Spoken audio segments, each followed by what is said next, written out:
ಗುರುಭ್ಯೋ ನಮಃ. ನನ್ನ ಅಧ್ಯಾತ್ಮ ಬಂಧುಗಳೇ, ನಾನು ಶಿವಾನಂದ ಲಹರಿಯ 4, 5, 6 ಈ ಸ್ತೋತ್ರಗಳು ಮತ್ತು ಇದರ ಅರ್ಥವನ್ನು ಮುಂದುವರಿಸ್ಕೊಂಡು ಹೋಗ್ತೀನಿ. ಭಗವತ್ಪಾದಾಚಾರ್ಯರು ಚಿಕ್ಕ ವಯಸ್ಸಿನಲ್ಲಿ ಇರುವಾಗಲೇ ಅವರ ದೈವಿಕ ಅವತಾರದ ಬಹಿರಂಗವನ್ನು ಎಲ್ಲರಿಗೂ ವ್ಯಕ್ತಪಡಿಸಿದ್ರು. ಒಂದು ಸಂದರ್ಭದಲ್ಲಿ ಹೀಗೆ ಅವರು ಬ್ರಹ್ಮಚಾರಿಯ ದೀಕ್ಷೆ ತಗೊಂಡ್ಮೇಲೆ ಭಿಕ್ಷೆ ಬೇಡಲು ಹೋದಾಗ ಒಂದು ಮನೆ ಮುಂದೆ ಹೋದ್ರಂತೆ.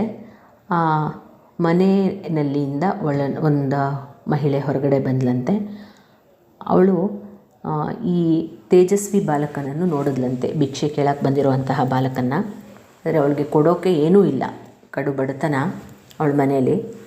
ತುಂಬ ಹುಡುಕಿದ್ಲಂತೆ. ಒಳಗಡೆ ಒಂದು ಒಣಗೋಗಿರೋ ನೆಲ್ಲಿಕಾಯಿ ಸಿಕ್ತಂತೆ, ಅಂದರೆ ಆಮಲಕ ಅಂತ ಕರೀತಾರೆ, ಅದನ್ನೇ ತಂದು ಹಾಕಿದ್ಲಂತೆ. ಇಂತಹ ಪರಿಸ್ಥಿತಿಯನ್ನು ಕಂಡಂತಹ ಶಂಕರರು ಮಹಾಲಕ್ಷ್ಮಿಯನ್ನು ಪ್ರಾರ್ಥನೆ ಮಾಡಿದ್ರಂತೆ, ಈ ದೀನ ಪರಿಸ್ಥಿತಿಯಿಂದ ಈ ಮಹಿಳೆಯನ್ನು ಪಾರು ಮಾಡುವಂತ. ಆಗ ಮಹಾಲಕ್ಷ್ಮಿ ಚಿನ್ನದ ನೆಲ್ಲಿಕಾಯಿಯ ಮಳೆಯನ್ನು ಸುರಿಸಿದ್ಲಂತೆ. ಇದೇ ಕನಕಧಾರ ಸ್ತೋತ್ರ. ನೋಡಿ, ಭಗವತ್ಪಾದಾಚಾರ್ಯರು ರಚನೆ ಮಾಡಿರುವಂತಹ ಸ್ತೋತ್ರಗಳು ವಿಶೇಷ ಫಲವನ್ನು ಕೊಡುತ್ತೆ.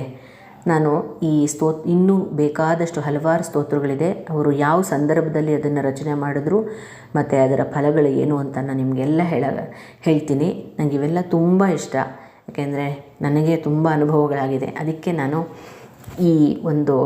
ಇದೇ ಒಂದು ಸೀರೀಸ್ ಮಾಡಬೇಕು ಅಂತಲೇ ನಾನು ಇದನ್ನು ತೊಗೊಂಡಿರೋದು.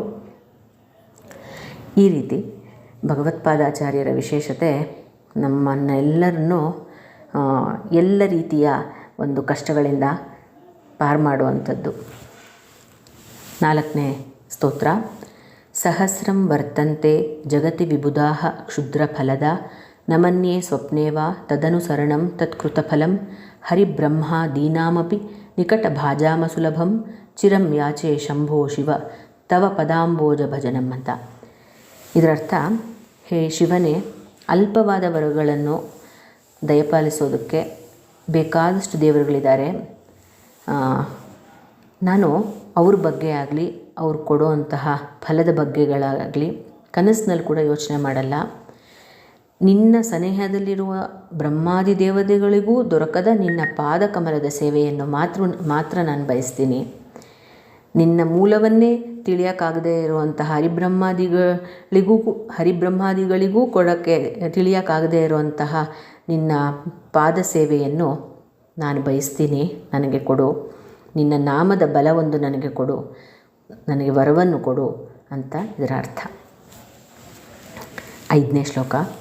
ಸ್ಮೃತೌ ಶಾಸ್ತ್ರೇ ವೈದ್ಯೆ ಶಕುನ ಕವಿತಾ ಗಾನ ಪಣಿತೌ ಪುರಾಣೇ ಮಂತ್ರೇ ವಾ ಸ್ತುತಿ ನಟನ ಹಾಸ್ಯೇಷ್ಟ ಚತುರ ಕಥಂ ರಾಜ್ಞಾಂ ಪ್ರೀತಿರ್ಭವತಿ ಮಯಿ ಕೋಹಂ ಪಶುಪತೆ ಪಶುಂ ಮಾಂ ಸರ್ವಜ್ಞ ಪ್ರತಿತ ಕೃಪಯಾ ಪಾಲಯ ವಿಭೋ ಅಂತ. ಇದರರ್ಥ, ಹೇ ಶಂಕರನೇ, ಧರ್ಮಶಾಸ್ತ್ರ, ತರ್ಕ, ವ್ಯಾಕರಣ, ವೈದ್ಯ, ಶಕುನ, ಕವಿತೆ, ಗಾನ, ಶಾಸ್ತ್ರ, ಮಂತ್ರ, ನಾಟ್ಯ, ಹಾಸ್ಯ, ಈ ಯಾವುದೇ ರೀತಿಯ ವಿದ್ಯೆಗಳು ನಂಗೆ ಗೊತ್ತಿಲ್ಲ.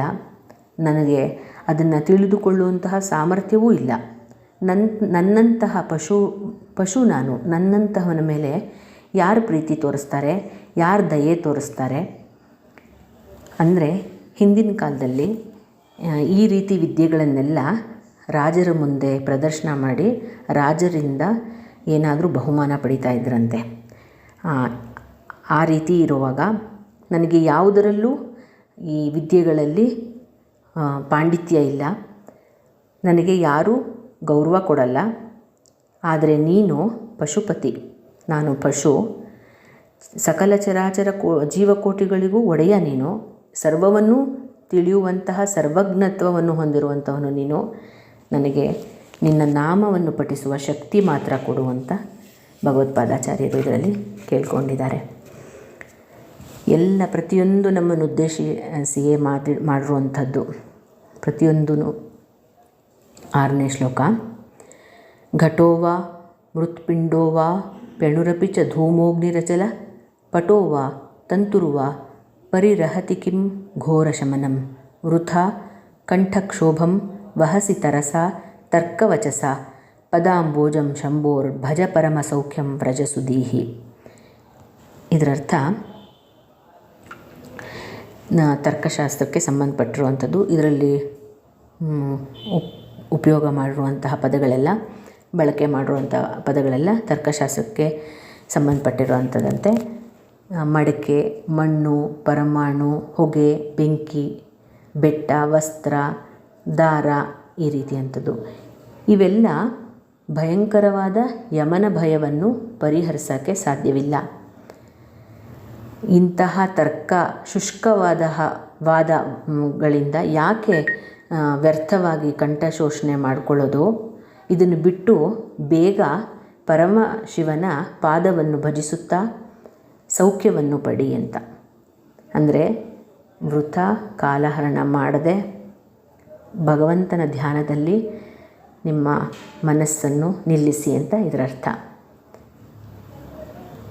ಎಲ್ಲವನ್ನು ಭಗವತ್ಪಾದಾಚಾರ್ಯರು ನಮಗೋಸ್ಕರ, ನಮ್ಮ ಒಂದು ಒಳಿತಿಗಾಗಿ ನೀಡಿರುವಂಥದ್ದು. ಎಲ್ರಿಗೂ ಒಳ್ಳೆಯದಾಗಲಿ. ಇದರ ಪಾರಾಯಣ ಮಾಡಿ. ಶ್ರೀ ಗುರುಭ್ಯೋ ನಮಃ.